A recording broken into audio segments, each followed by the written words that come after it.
Hey there, cool cats. It is I, Lewis Curse, coming at you once again with another action figure review. And this time we shall be looking at the... we shall be looking at Cheetor from the Transformers War for Cybertron Trilogy Kingdom line. Right there, he is designated WFCK4, and Cheetor is a character that was popularized in the Beast Wars TV show from 1996. Now, the Beast Wars TV show, it started out as kind of its own separate continuity, but later seasons actually started introducing elements from the original G1 Transformers of the 80s cartoon. And I really appreciated that. As you could see right here on the side packaging, it's an advert for the War for Cybertron Trilogy Kingdom series, which has yet to air. I think they're barely doing Earthrise. It's on Netflix. If you guys want to get into that, go watch the show. And of course, right there, you see that they're possibly going to team up both Optimuses, both Optimus Prime and Optimus Primal right here. And in the background you actually see Megatron. This is actually the... Okay, so there's two Megatrons. So the T-Rex right here, that's one Megatron, and the original Megatron, OG Megatron, is right here. And you could tell, I think, just based off the facial features, it looks like it's gonna be a great show. It looks like it's gonna nod a lot to the past, that nostalgia effect, just like the Earthrise show is heavy on nostalgia. Now they're gonna hit just the same way that they hit 80s kids. They're gonna hit 90s kids as well, with Kingdom. And right here is a golden disc, which is actually a real golden disc. And when I say real, I mean it's in the real world, in our world. And if you read into the show, pretty much the golden discs were from the Voyager spacecraft, and Megatron encoded a secret message in there that was gotten by the dinosaur Megatron, and that, like, kind of the last ditch contingency plan, which was for this Megatron to travel back to prehistoric Earth and destroy the Autobots in the Ark and win the war before it even started. And it's a crazy show. It's Beast Wars. It's a crazy show all to itself, and I highly recommend that show if you were trying to get into that. I've always liked the motif of animals being able to transform into robots, especially with the organic animals, which is a point I'm getting to. Surprise, surprise! This is the first ever organic Cheetor figure that I have. I have previous Cheetor figures, which you'll see later on in the review, but this is the legit first cheetah figure that I have, and you know, it was worth the wait, which I shall explain as well. And this is him right there in the packaging. Such a nice dynamic pose right there. Deluxe class, so class designations, at least if you base it off of the Beast Wars line, there were 4 different types of class designations. So if I remember correctly, it was basic, deluxe, mega, ultra, and then there was only one figure for the biggest size, which is Optimal Optimus, and I think they just called that Optimal Optimus class size. But yeah, now the funny part, or sad part, whichever way you view it, is that deluxe figures were actually priced pretty well back in the day. When the line came out, deluxe class figures were, I think, $7.99, $8.99-ish, around that area. Nowadays, you don't see a deluxe class figure at that low of a price due to inflation, of course. Now you see them at least like $19.99 if you're lucky at your retailer. And that's enough about Cheetor. The packaging in the back shows the figure, shows his beast mode, 20 steps to transform him between robot and animal. So we're gonna get to that. We're gonna open this figure up and we shall review him. So I just had to start. I was originally gonna remove him completely from the packaging, but then I got him out of the box, and I just wanted to see like how awesome there's kind of like a card here, and I'm trying not to ruin it. So there's a card here, and whoa, nice. And it shows Dinobot Predacon card. Now I'm not sure if it's randomized in every single different there's a golden disc right there. I don't know if it's randomized and you get a different character in every single box, but yeah. And you see his legs right here, his cheetah legs. I guess that's what they call kibble, so he will have kibble in his back, which is extra parts that can't be used by the robot. So they just pretty much put it usually as a backpack in the back. You see his weapon right here that is composed of the tail, and it's very reminiscent of the original Cheetor and also the Transmetals Cheetor. He also had a tail like that. So I just wanted to show this, and of course opening the box came with instructions on how to turn him back into a robot, and I don't know, legal notice or something. That's about it. It looks pretty cool. Alright, I shall now remove them. I'm not going to waste too much of you guys' time. I just wanted to showcase that. And now I'm going to remove them from these straps, and you're just going to see the figure findings. In the show, Cheetor was the youngest Maximal member, and that equated him to being the most naive. You could look at him being the newer version of like Hot Rod from like the G1 series. Someone that was in that season, or like Bumblebee in the newer Transformer movies. Pretty much he was the attempt at kind of having a relatable, younger, kind of naive, innocent character to appeal to kids, to boys specifically. And yeah, whereas I feel like a lot of people didn't really like Hot Rod, especially after he became Rodimus Prime. Yeah, Cheetor, on the other hand, they pulled it off well. He had the right mix of naiveness and cockiness, confidence, that it just appealed well, and it just appealed to his character. Even better was the fact that there was an evolution to his character throughout the shows. You see him start off just trying to race other cheetahs in the first episode and almost get ambushed by Waspinator, and then later on he actually becomes a competent leader in Beast Machines, even though I don't really like talking about that show much. But he ends up becoming a really competent leader and ends up leading the Maximals into the future, because just watch Beast Machines and you'll understand what I mean by that, because I don't want to spoil that show for you guys. I personally don't like the show, but that's just me. And I feel that a lot of his evolution happened in the later seasons of the show, especially after he transformed into a Transmetal 2.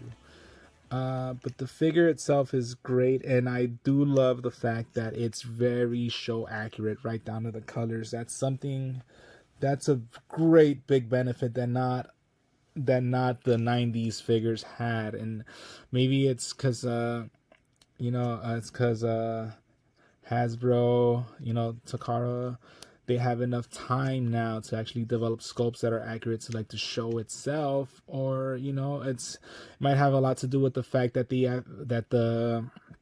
they've done masterpiece versions with these more expensive molds, more expensive paint jobs, show accurate. It looks legit, you're looking at a model of the figure itself. And but those masterpieces are pretty pricey. But I feel like they've used a lot of those masterpiece molds to create these figures, and it makes a lot of sense if you look at the line.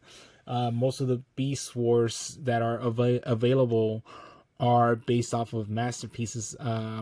I feel it's Optimus Primal, Megatron, Dinobot, and Black Arachnia. Those are all masterpiece figures. The only two that have been announced so far are Rat Trap and Air Razor. But then again, those molds are fairly new, because I think they did reissue Rat Trap as a deluxe for the Generations line a few years back. So it's easy to get that mold, maybe scale it down a bit to make it a basic, because I think the other rat trap was that I have, I actually have that rat trap as well, is a deluxe, even though originally he was a basic. So, but we're not talking about rat trap now until he gets here. And this Cheetor figure is great. It's very reminiscent, at the very least, of the mold that the original figure is based off of Pawn.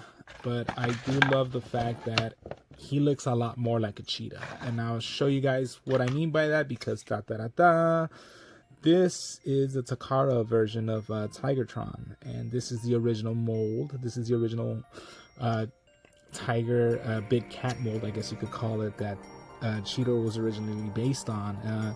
Main difference between the Takara version and the normal and the Hasbro version of Cybertron is that the Hasbro version that was released in the 90s, it's more cream colored than this, and this is a lot more show accurate deco color wise. But here's the thing, despite that fact, like, this tiger sculpt and this body is relatively unchanged, so pretty much this is like holding a Cheetor figure. And that's the weirdest part about that original Cheetor figure. It's like, it didn't look much like a cheetah. It looked like a tiger with spots instead of stripes. And this, they kind of thinned them out now, and he looks a lot more like a cheetah, and I do appreciate that. And articulation wise, it's all ball joints. Is it? No, I don't think it's ball joints anymore. It used to be ball joints back in the old. It looked like, I mean, it's like, I don't know, I'm not gonna risk breaking them though, but these joints are weird, to be honest with you, but they allow plenty of movement. Back in the day, like, you could tell, like, they had these ball joints right here, and it was easy to remove the parts. Not so much now. It's weird. I don't think these are legs that are removable anymore, so I think Hasbro changed that, but they allow still a breadth of range of motion. I always applaud the Beast Wars line, because they were the first figures that were widely available, that were a popular toy line that offered like this much articulation. Like, back in the days, it was just the big five. It was just the arms, the legs, and the head, and that's all they could move, and they could probably move like that. And it's like Beast Wars came, and bam, you could bend the elbow. See, bend the elbow, and you could bend the knee, and you could actually twist it, and you could twist the thigh, and you could twist everything. And that's the type of articulation that you actually get with this figure itself as well. And I really do appreciate that. I'm just aghast. I am aghast at how well they did this figure. Is aghast the right word? I don't know, but I am really impressed with this figure, and I want to make a comparison with later on versions of him. So this was actually the first ever Cheetor figure that I have, and this is the Transmetals Cheetor, another deluxe. And it's this figure was kind of very unique for its time, and I still remember the day I actually got him. I still remember it was a Friday night. I ended up getting him and tarantulas, the Transmetal tarantulas, and then I had KFC for dinner. I still remember that day. I bought them at the Toys R Us in Bell Gardens, which is no longer there. R.I.P. Toys R Us, but I heard they're coming back. And this figure, it's great. I don't know if the camera could pick up, but a lot of the gold is fading right here, but not here. So I feel it's a lot more of a kind of a maybe some direct sunlight issue. I don't know, but it's losing a bit of its luster, but it still looks great. I actually kind of like this. It looks a lot more realistic, a lot more techno-organic, which was the whole appeal of the Transmetals. In case you haven't noticed, the Transmetals, the original purpose of the Transmetals was the fact that they wanted to do kind of like a metal exterior and organic interior, and that's why you see this with this Cheetor right here. And that was the first Cheetor I had. So you see him evolve into this in the Transmetal, but he's one of the few Maximals that actually had a Transmetal 2 form. And I think I always want to say that his Transmetal 2 form was kind of like an illusion. I mean, it's like, I hate to go there, I hate to go and become psychoanalytical. Is that the correct term. I hate to do that, but I always felt like his transformation was very horror movie based, but at the same time, because he was accidentally caught in the crossfire of like one of Megatron's Transmetal's transformation machines, and he turned into this beast. And I always see that as an allusion to the viewers and to the viewers reaching puberty. I know it sounds ridiculous, but I just can't help that. It's like, and you actually see him mature greatly after that singular episode. That run of episodes, because I think it was like a 3-part series, 3-part series, and between him being transforming and him embracing this new body that he got. And I've always viewed it as just like an allusion to puberty. And it's amazing to see that this guy started out like this, but then he became this, and then he got another weird, funky, weird mode for beast machines. But yeah, I've always really ignored beast machines. I've always felt like they just left for Cybertron, and I don't know. It's weird because I'm not gonna lie. I've always really liked the concept of like vehicle against animal, and I always felt like the animals should be the good guys, and the vehicles technology should be the bad guys. I felt that despite it being a great show, RID, Robots in Disguise, Transformers from the early 2000s, I always felt they did that wrong, because the bad guys were the animals for the most part until they introduced Decepticons like midway through the first season, and the good guys were the cars. And it's like that's such an unfair advantage. And I know Beast Machines did it right, but it was just too techno-organic for my liking, and the show betrayed a lot of the characters, a lot of the characterizations on those characters. They were not true to themselves. I'm not gonna point out exactly who was vastly changed from Beast Wars to Beast Machines, but yeah, I just didn't dig that at all.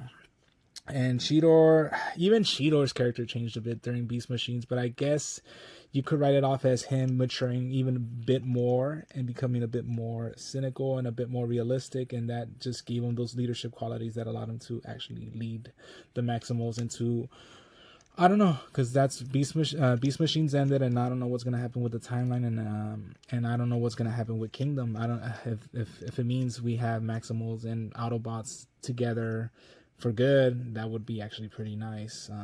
But other than that, his elbow it's on a hinge, and it rotates, like 90 degrees, no more nor less. It does not rotate to the back. His knee does rotate forward and back. He could kind of do the splits. He does have a thigh swivel, but I wouldn't apply too much pressure. I feel like it's gonna break. And his head can move up and down and does turn side to side. And of course his animal parts are also movable like that. And that's it for his kibble. Hey, at least this kibble is a lot better than this one, I'm gonna give you that. So anyways, that's it for Cheetor. Now, this is the first time in a video that I'm gonna try to transform the robot into a cheetah. So I'm gonna hopefully try to do this quick and see if I can. Okay, so let's get to this. So pretty much they want me to stretch his arms out like that. Open them up. I might end up doing this like a time lapse if okay. So this might end up becoming a time lapse. I don't know. I might end up releasing the time lapse for one video, and then okay, this pops like that. So the time lapse for one thing. Okay, so rotate his head like that. Okay. Oh, okay, that's cool. So his head goes up like that, and then this head goes up like boom, like that. And cool. That's awesome. His mouth actually could open and close. That's pretty cool. All right, and then yeah. Oh, so they want, so okay, so snap it, and then they want close it like that. Yeah.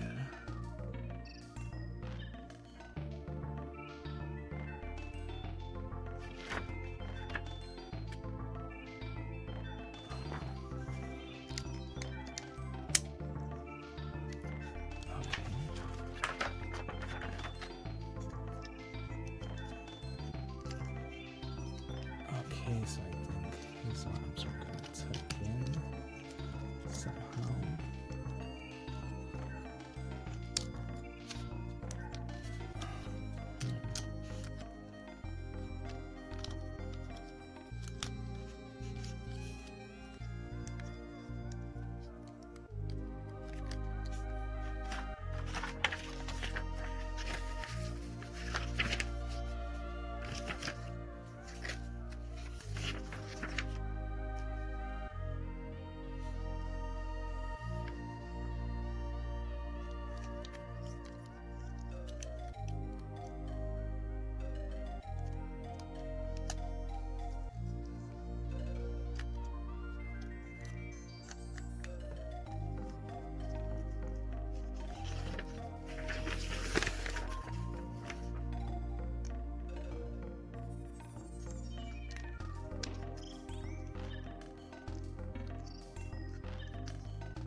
Bam, like that.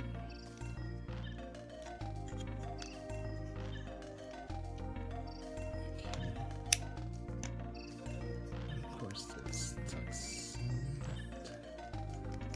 in like that.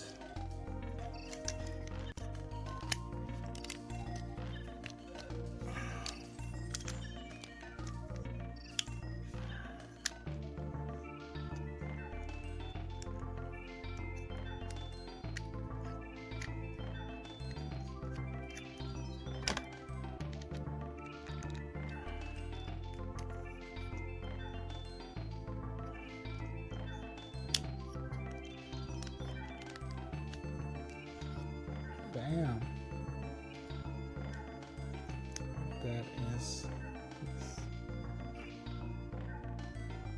That is his cheetah mold right there. Yeah. That is indeed his cheetah mold. And I do like the fact that his cheetah mold actually has a movable mouth like that. It's pretty cool. Obviously, a paint on the teeth would be a bit more unrealistic for the price point, but it would have been a nice thing. So unpainted teeth, but I do like how the fur actually, it's a different type of fur to make it like kind of like softer underbelly, very cat-like, and yeah. And yeah, I mean, it's as good as it gets, I guess, especially concerning right here, this under part right here. I don't know if they could have done it a bit better, but hey, let's see how he looks like posed down, like an actual cheetah. Yeah, not bad, not bad. It does look pretty believable. Oh, no!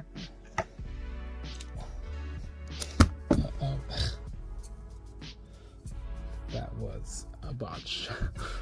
But yeah, I don't know, man. Maybe I did this arm part wrong. I feel like I did it wrong. No, it looks correct. It does look correct. Yeah, so that's Cheetor right there in this cheetah mode. Let's see. So to transform him again, I feel like, I don't know, might take some getting used to, but I guess open this part.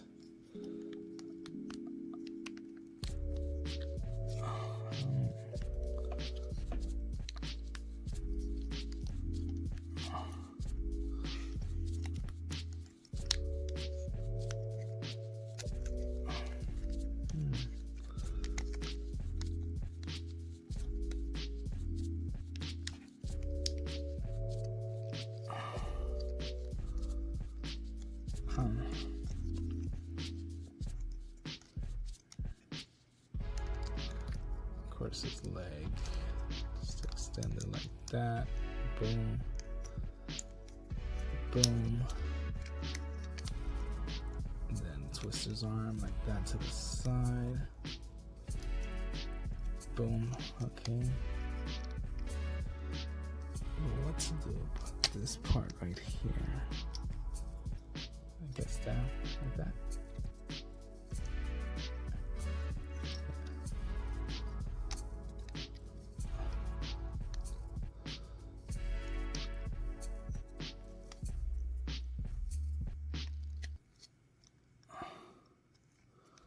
Yeah. All right. I like it. I might have to speed through some of those parts and edit it out, or if you're just seeing this and I didn't edit anything out, well, I guess I just liked it. Anyways, yeah. So just a small note, when transforming him back into robot mode, remember to lower the mouth. See? Because if you don't lower the mouth, it's not going to be able to snap into place. And now it does snap into place, and now he looks... bam, like that. And now he actually looks much better, much thinner. Cause I couldn't figure out for a little bit like why he looked a bit off. But yeah, so just remember to open his mouth when you seal him back in if you're transforming him from cheetah to robot again. But that does it for the Cheetor review. Thank you again.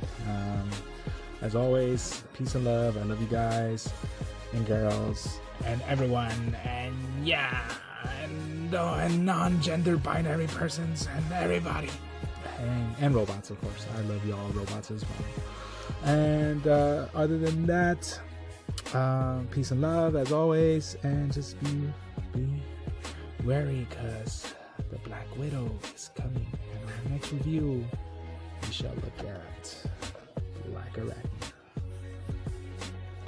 See ya.